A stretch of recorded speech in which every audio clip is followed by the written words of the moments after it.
Sobir aka, Karmix olmoqchiman. Olgandan keyin pushaymon yemasligim uchun nimalarni tekshirib olishim kerak? Nodirbek, men sizga bitta tushuntirib o'taman. E'tibor beradigan joyimiz faktlari bilan. Birinchi kabinadan boshlaymiz. Avtomat ochiladigan zinapoya, bundan tashqari sexda yasalganlarida arozi bo'lmaydi.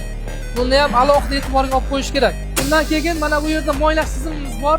Buni o'zi aslida zavod injenerlari tavsiya qilmaydi. Endi klientlarda shunaqa bor, shu bo'lsa yaxshi degan fikr bor. Lekin bizda buni bori ham bor, yo'g'i ham bor. Bu klientning talabiga qarab gidravlik shlanglar zanjirda olingan bo'ladi. Ya'ni chiroyli qilib yig'ilgan. Shu ishlaganda bir-biriga ishqalanib, yorilib ketmasligi uchun shu narsa qilingan. Motorga e'tibor beramiz, asosiy qismi buni o'sha kubiga qarab motor quvvati to'g'ri kelishi kerak. Sababi buni maydaroq bosib turib ham Karmixni ozg'ir chiqarish mumkin. Buni zarari Karmixni rasxodiga. Rasxodi ko'payib ketib qoladi. Sirli ma'lumotlar. Bu endi faktlarni ochyapman bitta. Elektronniy tarozi, suvniki, elektronniy datchik qo'yilgan. Undan tashqari suv bakimizda filtri bor. Filtr. Yana bitta eng asosiy joyi Karmiximiz 24 soat ishlasa ham qizib ketmaydi. Sababi qo'shimcha ravishda radiator qo'yilgan. Buni e'tiborga olish kerak.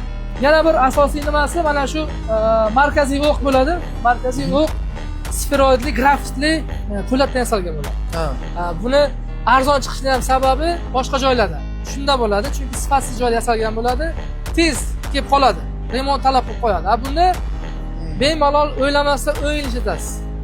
Eng asosiy faktlari shular. Bundan keyin yana bor, endi uni fishkalarini ochish, Azia-texnologiyaga kelish kerak. Podrobniy ma'lumot beramiz hammasi haqida. Shu uchun ham arzon tovarga, arzon mahsulotga uchmanglar. Asosan shu ma'lumotlarni mana foydali bo'lgan bo'lsa agar yozib ketasizlar.